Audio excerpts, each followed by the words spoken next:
What is up, guys? Welcome into episode number 79 of the Loose Sports Talk podcast. I'm your host, Ethan Hannaford, joined by Brandon Big Papi Gallegos, as well as TJ Williamson, the certified football guy. Very loaded episode that we have here today for you. I think the first one since we've been on YouTube where Cardinals baseball is going to be mentioned to a minimum. And that just goes to show the time of year that it is. The Mizzou Tigers, a huge win this past Saturday night over the South Carolina Gamecocks. We're going to be recapping that ball game to start. Are the Tigers legit? You know, it felt like the expectations were lower going into this year compared to what they were in 2024. But here the Tigers are climbing their way through the rankings and couple weeks away from some really big matchups that people have their eyes on. And then we will, after Mizzou talk, go ahead and for the first time for 2025-26, be diving into some Blues hockey. We will be having our official 2025-26 Blues season preview. I know that Brandon has been bouncing off the walls now for several weeks, getting to this point, excited, but looking forward to discussing both of our St. Louis teams here, guys. And well, let me start off with this. For how are you guys doing? How are we doing tonight? For some context, I'm starting. This is happening. Last week, Ethan outed me in front of the whole community about fantasy football. And this past week, I played against Ethan, and I beat him by like 30 or 40.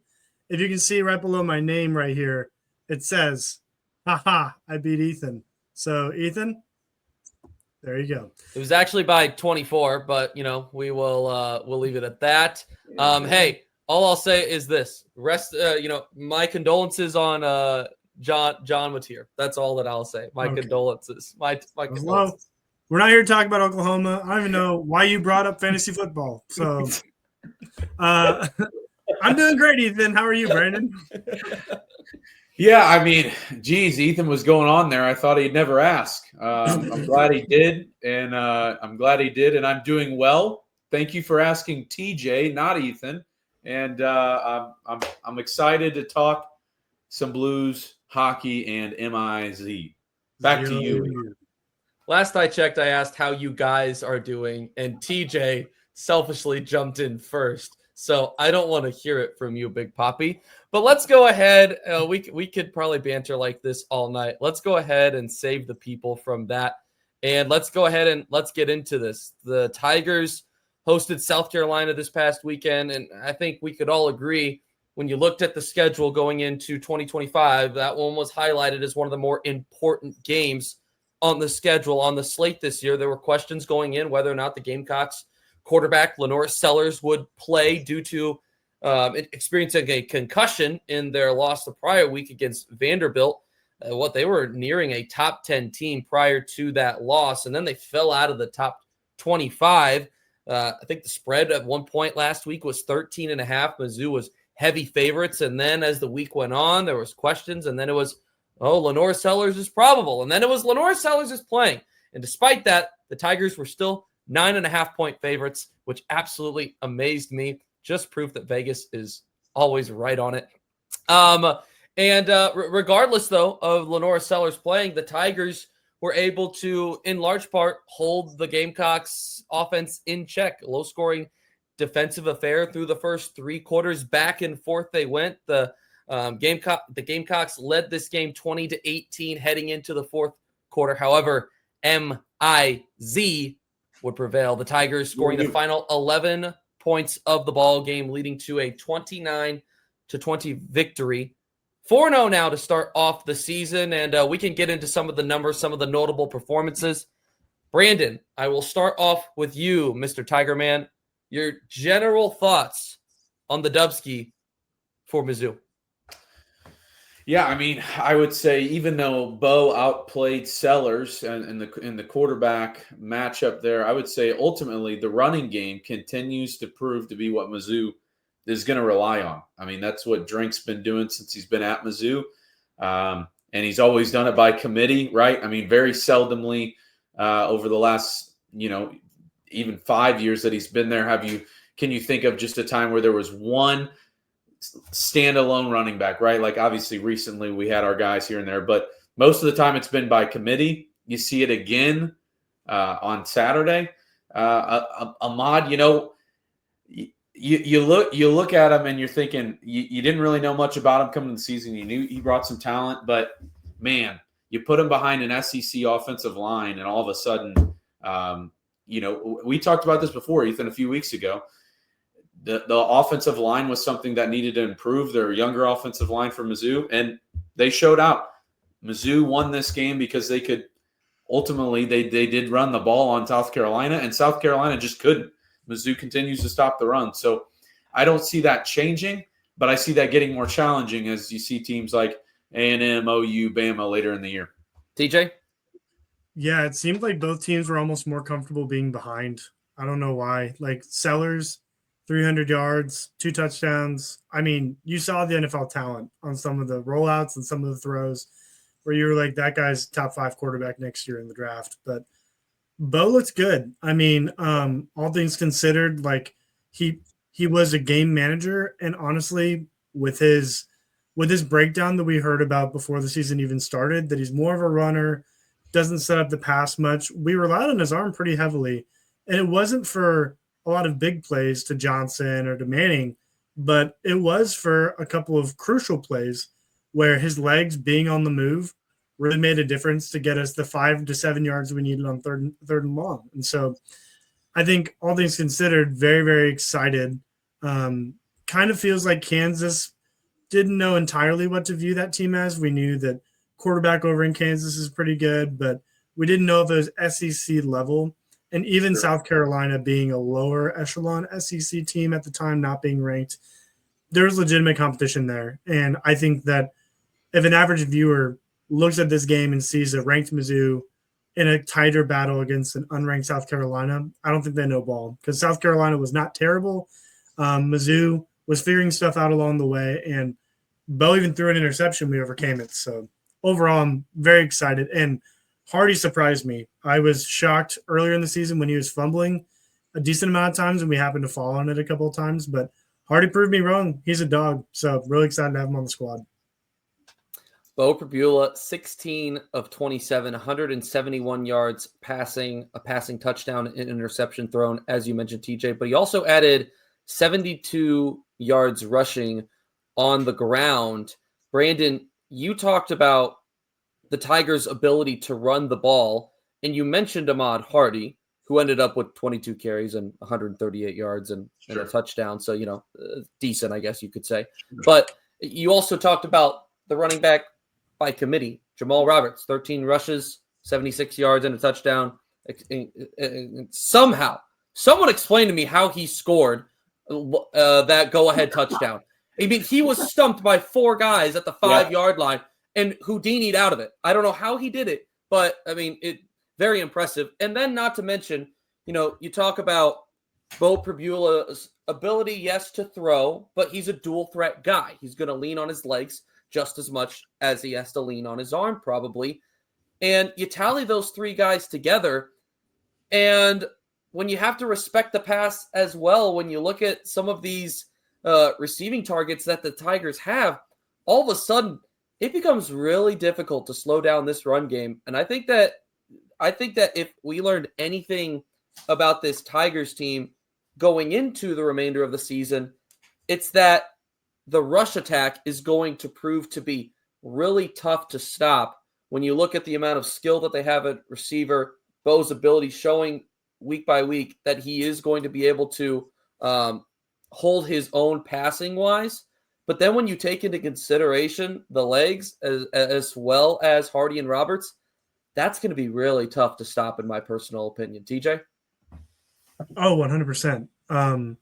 Even whenever I look at Bo and the way he plays, specifically in the running game, his feet, outside of him being 6'2" and my comparison being 5'10", his feet remind me a lot of Kyler Murray.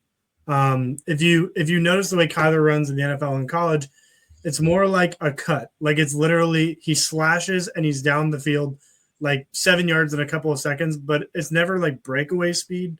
but it's extremely quick. Whereas Lenore Sellers is more of like a long striding quarterback, probably going to be able to outrun you on the sideline if you give him a seam.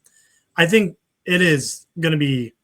I would argue that with Sam Horn, we'd be at a disadvantage because Sam wouldn't run quite the same way that Bo would. Sure. And we can get away with having a less NFL pro style quarterback if we can have him scramble unplanned and we can put him on the running game on his own, because it adds more dimensions to our running game.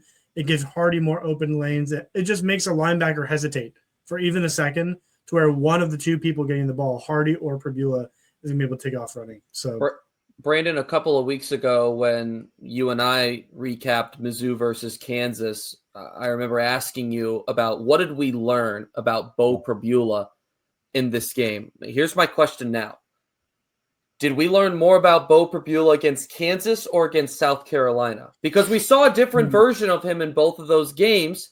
The light, you could argue the lights were bright for the first time in that KU game, but a different type of opponent, a different type of matchup, an SEC opponent against South Carolina, where his numbers weren't necessarily as impressive. I want to hear your thoughts. Yeah, I mean, we talked about this a little bit, Ethan, when Bo played Kansas. What I was impressed with is if you have quarterbacks like that who are fast on their feet and tend to get out of the pocket pretty quickly, a lot of times what can happen is they rely on their feet more than their arm. And so what I mean by that is you play a Kansas defense who has one of the top defensive line in the country, and you know what? He stayed in there, and he was a quarterback. He was a thrower. The South Carolina game, I think what surprised me most is again, he stays in the pocket and throws, but he also, like, part of a quarterback that gets yards in a smart way isn't forcing things. He's not turning the ball over a ton. So, okay, nothing's there. They're at South Carolina. I mean, TJ, you can interrupt me if I'm wrong here, but a lot of what I was seeing with South Carolina is they really weren't spying Bo, and so he had some space to run. And so if it wasn't there, he would take 8 yards. He would take 12 yards. And that is the sign of a calm, cool, collective quarterback, so I guess to answer your question, Ethan, is when did we see him grow more in? I would say the South Carolina game. The lights were on. It was an SEC matchup, and I don't care where you're at in the SEC. It's just a different matchup, right? You could see a 4-win Arkansas team later in the year. It's still an SEC game, and anything can happen. But what I like most about Bo is, yes, what we thought going into the season was, okay, Sam Horn's going to be the guy who's going to sling the ball around, and Bo's going to make some things happen with his legs. And what we've seen so far is Bo can stay in the pocket and he can throw the ball if he needs to. And here's the cool thing: when you have a dual threat quarterback and you're running the ball well, and you have a guy like Brett Norfleet who gets open in the play action game and the option game. I mean, you saw it a ton of times during South Carolina. He would read it, and there was a ton of option passes that he was tossing out there. So yeah. I think the South Carolina game, we learned more about Bo. Yeah, the RPO was also more extended during this game. They were kind of every game since the beginning of the season, since week 0, has been climbing in succession as far as the difficulty of opponent we've played, from my opinion. And you see that in the defensive line. They weren't spying 100% of the time, but they're doing creative, different types of spying. They're having the safety in the middle of the field that wasn't occupying anything, just have a little bit of hesitancy, moving a little bit up to help with the lineman who couldn't keep up with him. And that's what led a couple of things going down the field. And so the linemen were containing. They were making sure to stay on his outside, which might have actually helped Bo try to stay in the pocket. But all things considered, South Carolina had a couple of defensive issues. I mean, weren't they pretty tight against Virginia Tech too earlier this year? And Virginia Tech, I don't think, was very good. So, I'm not like I really want to like Bo, and I'm really impressed with what I've seen. But we haven't seen the biggest test yet, so I'm really excited to see the succession of Bo as a quarterback. Well, speaking of tests, you got UMass next week, homecoming, going to be a tough one. I'm just kidding. Minutemen. You're 3 weeks. You're 3 weeks away from probably the biggest game on the schedule. At least, probably until Oklahoma the second last week of the year at Oklahoma. That's going to be a tough test. But you got Alabama coming up in week 7, I believe 6 or 7, and now all of a sudden you're kind of looking ahead a little bit. You don't want to let yourself fall into a trap game or anything, but when you start to get into this gauntlet of this SEC schedule, you'll follow up Alabama with Auburn, and then you got Vandy, and then A&M, Mississippi State, Oklahoma. It's even though it is one of the weaker schedules in the SEC as far as who they have, there's still some opponents in there. Yeah. As of now, where are you guys at confidence-wise for Mizzou's ability to be able to play through the remainder of this schedule and remain in the mix enough to where we're still able to have this conversation down the home stretch of the season and said, this team deserves a shot or should be in the mix for a playoff argument? Basically, my question, is Mizzou legit right now? That is a very, very difficult question. And let me say this. Let me say this real quick. I understand we're 4 weeks in. It's hard to give an answer to this right now. Last year, this Tigers team, I think a lot of people were really excited and impressed. Then they go into A&M on game day and they get their socks rocked off, and all of a sudden the hype completely disappeared. That was pretty early in the season. So I understand that a lot could happen based off of what you've seen so far, the trends that you're looking at. Right now, is Mizzou legit in your eyes? Yeah, there's a good piece to having an easier schedule, right? That piece is, man, maybe you can pick up some wins. You know, you beat UMass by 106 and you feel good about yourself, right? But there's also a piece to this where there's not a ton of margin. You got to beat the teams that you need to beat. Right.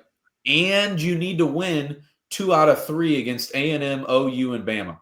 You have to win 2 out of 3 to do that. I think you need to lose to OU or Bama this year. I would say those are the 2 better losses if they're, we're talking college football terms here. But then there's always that, and this is where Mizzou struggled. Because they have the easier schedule, they don't have the margin to lose to Mississippi State. You don't have the margin. You don't have the margin to lose to Arkansas. You don't have the margin to lose to these teams. As they sit right now, I think they're gonna take care of business against the teams that they need to. My question is, will they win 2 out of 3 against OU, A&M, and Bama? That I can't answer yet. So you think that it's going to take a 1-loss season for Mizzou to be in the mix for the playoff? Yes, I do. Okay. Yeah, with where college football is parity-wise, I think because of Mizzou's schedule, it's 1 loss. TJ? If the goal is to be in the mix, then I'll say yes. I think they should and would be in the mix by the end of the season, should things go their way. Couple of reasons why. I believe that if he's not back, he will be coming back very shortly. John Mateer recently getting injured, that could play a factor in just discombobulating the Oklahoma offense. If he's back, it just might not be a fully charged Oklahoma offense, but that defense is still legit. And if you're playing a backup, there's advantage Mizzou there, but still a tough out. Yep. I wouldn't say that I think they're championship contenders. I would say that they're probably playoff contenders. Like, they should be a fringe top. I said it from the beginning, they should be a top 20 team. And I think if you're a top 20 team, you're vying for a playoff spot if you do things right. But I think they'll be a tough out to anybody they play. I wouldn't want to play Mizzou personally. I wouldn't want to play half the teams in the SEC also. So if you had to make me put them in a tier for the SEC, they're probably like a tier 2 SEC team, probably floating around 5 to 7 of the top teams in the SEC. I'd say I'd probably put 4 teams ahead of them at least. Sure. Well, I think we covered the Mizzou Tigers pretty well. Yep, Brandon's got one more point. Go ahead. Yep, I think something we didn't talk about that has to be addressed too. And I'm not kidding when I say this. I do think Vanderbilt is a legit top 25 this year. And they have them on their schedule. you can say all you want. I think Vanderbilt's defense is legit, and you got to play in Nashville in November. To me, those are games in previous years Mizzou's went and lost by 20 in, and you can't do that this year if you want to be in the playoff run. Yeah, we're gonna learn a lot about them next week. They go to Alabama in week 6. I'm sorry, and that'll be a test. Bama will have Vandy and then Mizzou, but I think we'll learn a little bit about that Commodores team in that matchup. One thing to look out for, a lot of times when you're playing a big hyped up game, you catch teams looking ahead, especially when they're 18-year-olds on the roster that are playing and they have finals the next day and all these different things. So Vanderbilt could be a game you sleep on just because of the name Vanderbilt when you play, I think, Texas A&M the following week. And so I would just – Mizzou fans, be on the lookout. If there are any Mizzou players watching, please don't underestimate Vanderbilt. We don't want to hear Diego Pavia go ham. We don't want to hear that. So, all right, real quick, we only have a couple minutes here, but I do, for our people on the Illinois side of the border, we want to send our condolences to the Fighting Illini, who got absolutely mollywopped on Saturday night by the Indiana Hoosiers, 63-10. My gosh, unbelievable. Listen, we don't have to go super into detail on this. I have grown to really hate the AP poll because what are they basing it off of? I have so much respect, even though we'd love to see a college football playoff ranking before week 7 or 8, whenever it is. Like, they need time to figure out what these teams are. And I think a lot of people based Illinois' squad this year off of they're very seasoned. There is a lot of veteran leadership there. Brett Bielema is building the program in the right direction. So, yeah, let's put them at number 12. Let's put them at number 9. And they proved everything that you needed to learn about them. I felt like as of now, they could turn things around. They got USC on Big Noon Saturday this upcoming weekend. But I feel like you learned a lot about the Illini and where they are right now compared to some of the other talent in the Big Ten. Yeah. Was the lights too bright? Was Indiana just that? It was better? Bloomington. There are no lights in Bloomington. The candles were too light. The candles were too bright. No, they're Hoosiers. Guys, the coach for Indiana, the quote coming out of the press conference was we broke their will. Yeah. That is crazy. Absolutely manhandling. That's crazy. That is absolutely crazy. And to say that, you're either thinking we're not seeing them again, which I wouldn't be shocked, or number 2, that if we see them again, we got 43 points. 53 points we got over them, so we're not really worried. Just total dominance.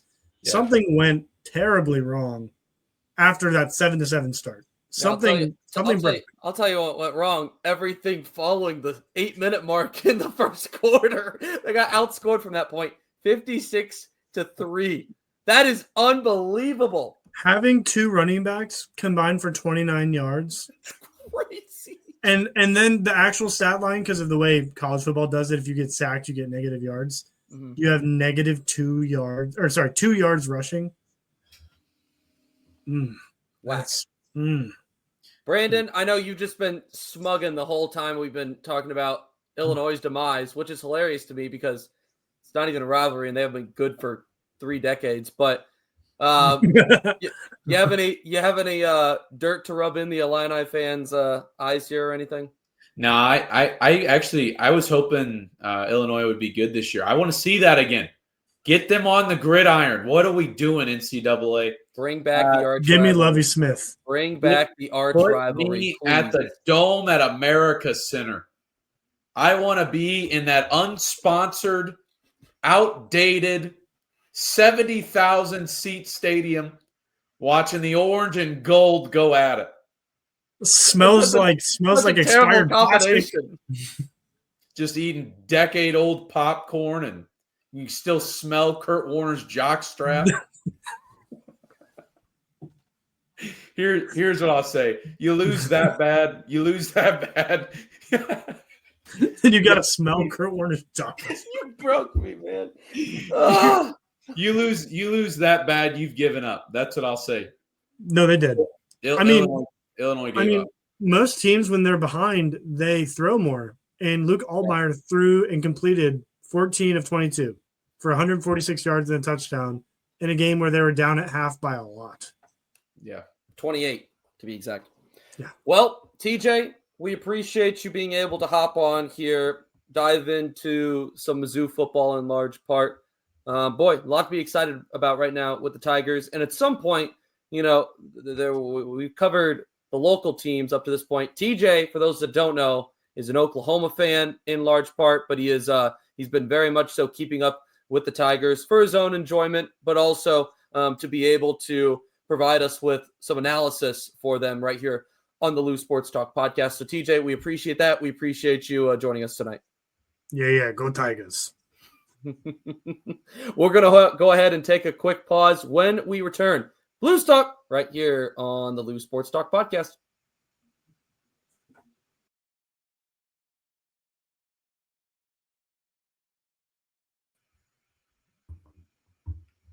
Welcome back to the Lou Sports Talk podcast. Don't think I mentioned this at the beginning, but all of the content here on STL Sports Central, which is where you can watch the Lou Sports Talk podcast now, is presented by DraftKings. The crown is yours. And boy, just a few months until it'll all be here in Missouri December 1st.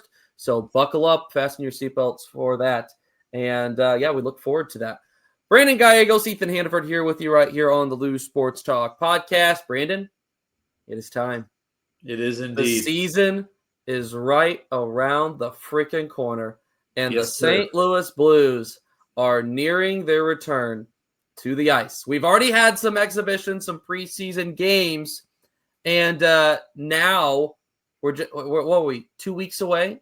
2.5 weeks away? October 9th, the Blues are back at the Enterprise Center. I don't even know who they play. Brandon, please, you're the hockey guy. Help me out here. Who we got on this October 9th? I don't know. I got to see. I didn't look it up. Good job, man. You're really. Yeah, I know. Thanks a lot. Thanks. We got the Minnesota Wild. The Minnesota Wild. The Minnesota Wild, Ethan. We're playing them on October 9th at 7 p.m. Minnesota Wild. You're so helpful. Thank you. I will be there, and I'm very much so looking forward to it. The Blues, the Blue Note production, they do all of that. The video production, all of that stuff so well, and I get goosebumps every the last couple of years being at the home opener. All their lead up to everything. So anyway, okay, Brandon, let's go ahead for those that haven't been around it for a little while because it has been the off season.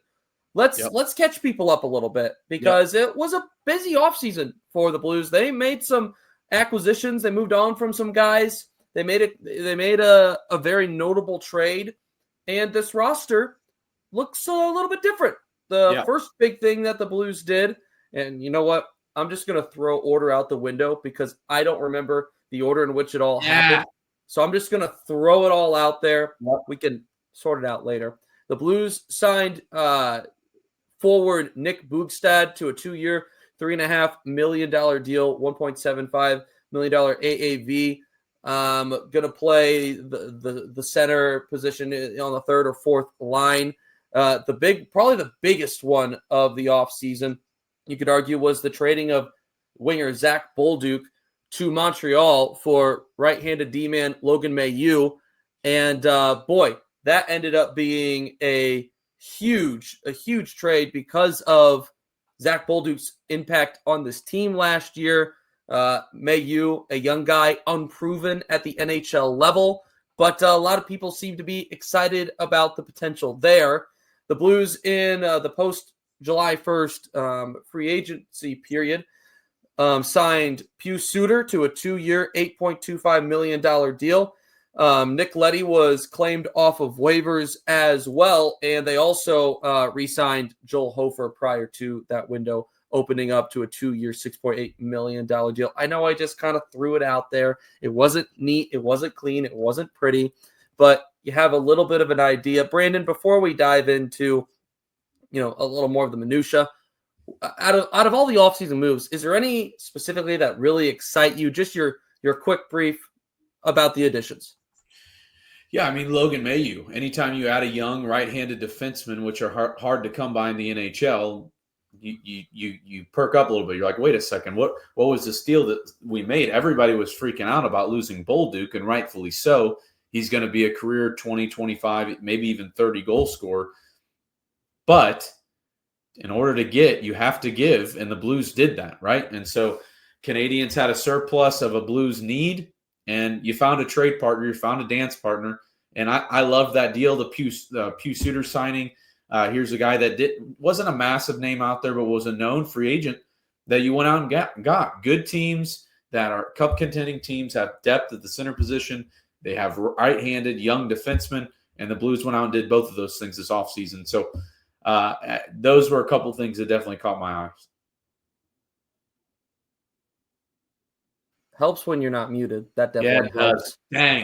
The Blues also did a couple of other things, including signing Milan Lucic to a professional tryout. And, we'll have to wait and see let's pause it just real quick, Brandon. Your thoughts on that, because I think that surprised a lot of people. Yeah. Considering, what the past couple of years have looked like for him. Please explain. Yeah, here's a guy who hasn't played hockey much, right? I mean, he had some off the ice issues, had some things that needed to get taken care of. We all remember him in his glory days in Boston. He was throwing the body around, scoring 15 to 20 goals. He's not that anymore. He's 37 years old.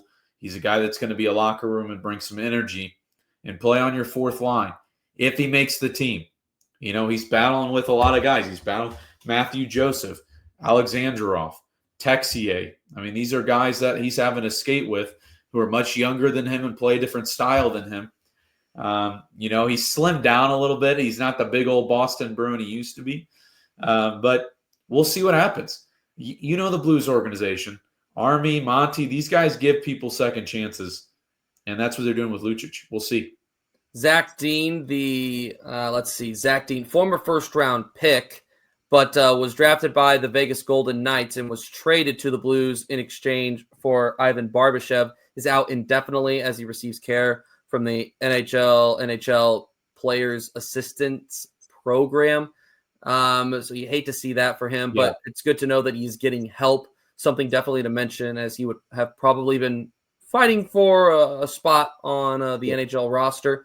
But, so it'll be a little while before you see Zachary Dean. The Blues returning some forwards that were able to contribute offensively in 2024-25. 7 players who scored 16 goals or more from last season back on the ice wearing the blue note, which is a good sign. We're able to bring a lot of returners back. And Brandon, something that I want to take a second on here, these new crispy uniforms. Can we get a look at baby. those? Those look nice. Bring it, mix what was the saying that they use? Mix, like, what is it? Vintage with the remix or something like that. I don't forget. I'm torturing that, but the remix, but they're trying to add a little bit of classic to the new jerseys. What do you think about them? Oh man, like I like too that they didn't just completely copy and paste the Winter Classics, right? The new note is a little fresh. You got the numbers that are bold, right? And I know you're kind of like, I don't know how I feel, but I tell you what, like a lot of teams are doing it. They're going to their classic looks. The Boston Bruins are doing that now again, bringing the white into theirs. It's silky. I do love it. I also like it more because they kept that home jersey as our new alternate, which is just, you couldn't get rid of that jersey. That thing was also incredible. So well done all around to like bring in the new, but not copy and paste, and then keep the old home jersey as our alternate. Amen to that. Looking forward to seeing those out on the ice come the regular season. Super excited for that. As far as other things to be hitting on, Brandon, I think another notable that we should take a second to discuss, the Blues preseason hockey is underway. Win-loss, I don't think really matters at all, but I think there is a guy that has been bringing some intrigue that I think some fans naturally look at the previous year's first-round pick, the previous month's first-round pick, basically, Justin Carbonneau, the 16th overall selection for the Blues in this past NHL draft just a few months ago, is looking pretty impressive in preseason camp and out on the ice. What have you seen so far from him, and what do you like? And could he make this roster? Well, a lot of people are saying he's been one of the best guys out there at camp, and that's pretty tough when you're a teenager. That's impressive territory to be put in. Jimmy Snuggerud, also a guy that's looking impressive. But Carbonell, man, can he make the roster? I don't think he's going to be on the roster. I think everything points to him in 26, 27, battling, fighting for one. But you never know. Here's the thing in hockey. Young guys play. I mean, we saw it last year, right? Snuggerud came up and had a cup of coffee with the team, and all of a sudden was playing top line minutes with Tomer. And so you look at this thing and go, is he going to be on this year's team? I don't expect it. I don't see it. I think he's going to be right back in major juniors where he's planned to, where he said he was going to go. But give it to the kid. He's playing and trying to not give the Blues a choice, which is all you can ask for from young guys. Okay, Brandon, I think we've gotten through a lot of the catch-up stuff, right? Sure. And some of it more recent catch-up stuff, but we are now to the point where we can really start looking at what is this team right now. Yep. I think everyone can say that they were pleasantly surprised by the jump that the Blues took in the latter third of the season. I don't know if it was even half, probably latter third of the season. Their ability to play as well as they did, to even qualify for the Stanley Cup playoffs, being quite literally 1.6 seconds away from knocking off the top team in the conference and the President's Trophy winners, were they? The President's Trophy winners, 1.6 seconds away. I think a lot of people were pleasantly surprised by that, and Doug Armstrong, going into the offseason, said we want to be 5% better in 2025-26, just based off of our roster. Do we look at this roster where it is right now, based off of the additions that St. Louis was able to make, based off of the expected improvement that we should see from some of these younger guys as they continue to take steps, without having seen anything on the ice? How do you feel about this team heading into this upcoming season? So I'll give you my answer at the end. So Jimmy Snuggerud puts on 20 pounds of muscle over the offseason. He gets to the playoffs, realizes he got tossed around like a bag of chips at times. And you know what? Who could blame the kid? I mean, he blinked and all of a sudden went from the NCAA collegiate playoffs to the NHL playoffs, which is a whole different animal. He puts on 20 pounds. You expect him to be a top-line winger. Robert Thomas has solidified himself to be a superstar in the NHL, and he's going to compete for a Canadian Olympic roster spot. He's going to get it. He's going to be on the Canadian Olympic team. Pavel Buchnevich, need him to have a bounce-back year. If there ever was a time, he's in the middle of his prime right now. Dylan Holloway, he's going to come back fully healthy. They're talking about regular season. He's going to hit the ground running. Braden Shin now has the opportunity to play second line center, but Pew Suter, he had power play minutes, and he can compete for that second line center as well. So you have Shin now, who can drop from that second to third line center, which is who he is at this point of his career. Jordan Kyrie's he's now not the only lone goal scorer on this team. He has support, which I've said it since day one. He's not a number one guy. He's a number two. That's where he best fits. Jake Neighbors, we all know who he is, the gritty, grimy player he is, who can play up and down your lineup. You need one guy to do that. Neighbors can do it. Pew Suter, like I already mentioned. And Dalibor Dvorsky. I think he's going to make this team. I think he's going to be on that third line. Yes, I do. I think he's going to make the team and play on the third line. I really see a situation where the Blues, if he doesn't start, where he ends up finding a home on the third line, like every rookie should. And then you look at the fourth line, Walker, a Toropchenko, a Bukestad. I mean, you got guys that can go in and out, and Oscar Sundqvist at times. You have guys that can go in and out of this lineup. Are we 5% better? I would say we're more than that. Now I'll go to the defensive defensive pairings, Parayko and Fowler. Fowler sticking with number 17, by the way, which was a surprise.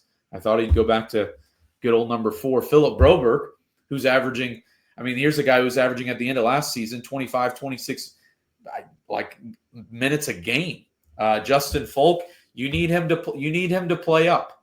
If there ever was a continued weakness, I don't know if Justin Folk's a second line pairing anymore. We'll see. Logan Mailloux, Tyler Tucker on the third line, Matthew Kessel has some depth. Not to mention the goalie pairing.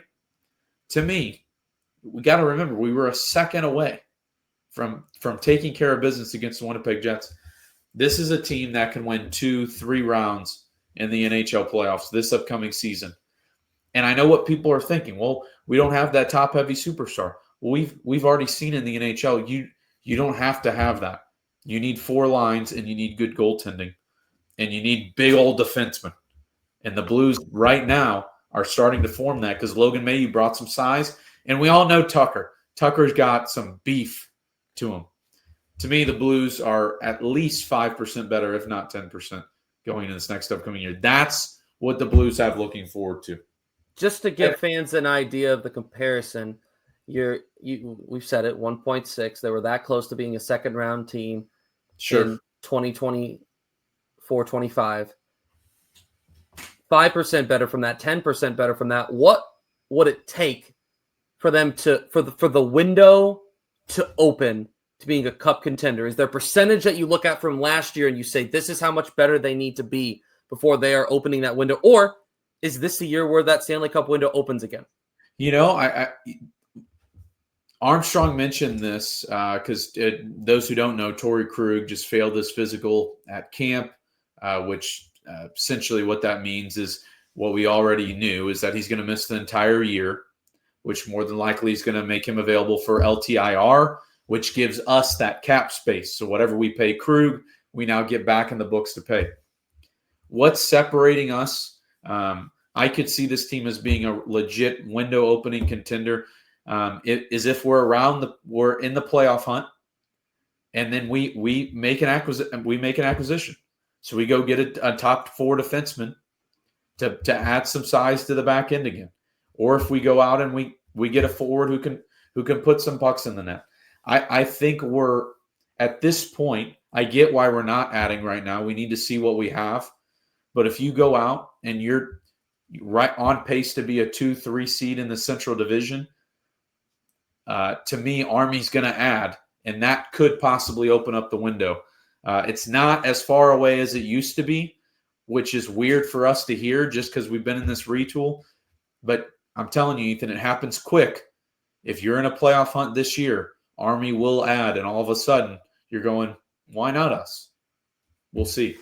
It would be very easy to go off on a segue from that point and look at, where could they add? What would make sense to add? Because right now you look at, there's so much youth and you're kind of like, well, where does it make sense right now? I don't want to have that conversation because I think that's more long-term. I want to focus on some of the specific things within the roster right now and some questions as far as different pieces. And the first one is Pavel Buchnevich, who's coming off of a very disappointing 2024-25 season where he had just signed that massive contract extension. And the prior year, arguably career best, year one of the extension, very disappointing. Where do you view him at right now? And what is a fair expectation for him for fans? Well, I want to see Pavel Buchnevich scoring 25 goals again. That is what you need top line wingers to do. You need him to put 25 goals in the net. So anything less than that to me is underachieving at this point. There's no reason why we can't have the highest bar set for a guy in the middle of his prime, in the middle of a big contract, the biggest one of his career. And so you need him to be that guy. If he's not that guy, I don't know how long the leash is. Are you paying him that much to all of a sudden play second line, third line minutes? Because you had other guys at certain points last year that were playing in that spot. If you remember, Ethan, Buchnevich did get less minutes at one point. He was seeing the ice less because they're going, man, we need him to reset. How long is that leash this year, especially? Because here's the thing. I think the Blues can be on a real playoff contention spot without Buchnevich because they're that skilled. But you still need him to be a legit contender. And the whole reason Army went out and got him is because he's a guy who would play physical. He could score from 15 feet out, but he could also score and take some long distance shots and actually score from them. So he's a guy that can score from all over the ice, and you need him to get back to that who he was. I wonder what the impact is with him playing with Snuggerud. I wonder if that impacts him at all. Buchnevich also, when he was back in New York, was a playmaker. I think the Blues can compete with a mediocre Buchnevich. I think they're contenders with a Buchnevich that's scoring 25 goals. Dylan Holloway and Jordan Kyrou will all but guaranteed to be on a line again on the opposite wings this upcoming year based off of what they had done when together last year before Holloway had that injury. What is the ceiling for a line that includes those two on the wings? Yeah, it's a good question. I mean, for me, I'm looking at, again, Jordan Kyrou. He's got to score 30 goals every year. Like he has to score 30 goals every year. It's bar none. Dylan Holloway. This is a guy that last year when we first talked about that whole offer sheet deal, I didn't know a ton about him. If you remember, I knew more about Broberg than I did Holloway. Holloway showed who he was, man. And like I think some of us Blues fans were comparing him to, like, man, when he first got here because of his size, style of play. Maybe he's a Schwartz. Maybe he's more that style, a Barbashev, right? Playmaker who's going to third line it. This dude's a top six forward. He's a top six forward, and his compete says that. And so you need Kyrou to score at least 30. And I would love to see Dylan Holloway in the camp of 50, 60 assists from this player. I really think he can be that based on what we saw last year. He's got to stay healthy. Something we didn't know about him was early on in his career, he struggled with health, and we saw it a little bit last year. He's not the biggest dude in the world. But again, I mean, we're seeing a swing in the game again to physicality, mixture with speed. He has a possibility to do both, and it's only going to help Kyrou. That's why I'm so high on Kyrou right now, because all of a sudden he doesn't have to be the guy. Right? You need him to score goals, but he has supplements around him. So that's my bar for them. I'm trying to just get in as many questions as I can before we need to wrap here. We're nearing that point. I'll ask this one, and then we'll see where we're at. Might be the last question, but you mentioned earlier that you think that Dalibor Dvorsky is going to make this NHL roster. Why? And what have you seen yet to make you believe so? Yeah, I mean, there's a few things. I mean, a couple of things that, as far as what I've seen, is it's not a ton, but who has seen a ton from him? So hang on a second before we go there. But I think at this point too, your team is different. Like, to me, it's not just about, we got to bring Dvorsky in because, man, he's lighting the lamp. I mean, let's all settle down here. It's September. I think the reason I'm more confident and comfortable seeing him on this team is because where this team's at. You went out and added veteran pieces in Suter and Bukestad, and you have forward depth now. I think if you would have brought him in last year, I think he would have got tossed into a bigger role than a young guy than you really want to see from that. Okay. That's what I would say. And you can't compare. Like, people, what about Jimmy Snuggerud? Different player, different style, different size, different team he played under at Minnesota too. Different style of play.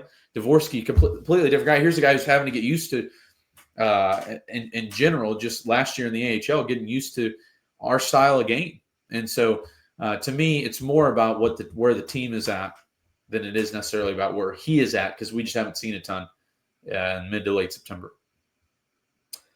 Well, I think we covered just about as much as we could in this, brief 25 minutes of Blues talk that we possibly could. I mean, I think if anything, I think fans should be excited about what the potential is for this team. But more so than that, the trajectory in which they have set themselves up for. When you look at the last 2 years and the strides that they have been able to make, what is possible for 2025-26 and beyond. And it feels like this window, whether it open in this year or whether it open next year, they're going to be good enough this year regardless to entertain and be in the mix. It's just, are they a top contender? That's what we don't know yet.